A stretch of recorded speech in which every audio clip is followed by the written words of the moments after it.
So mga friendship, ito na. Magluluto po tayo for today. Ito yung ating mga ingredients. So yan. Ito naman yung cornstarch. Yan, nagpiprito muna ako. Yung tilapia kanina.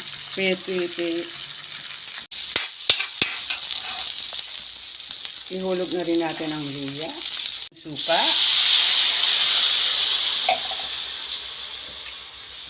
At saka tubig.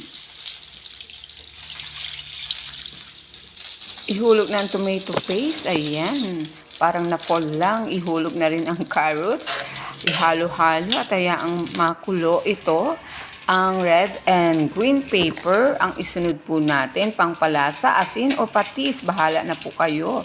Ayan. Sunod po natin ng paminta para medyo spicy siya. At syempre, ang pineapple tidbits para malamis-namis.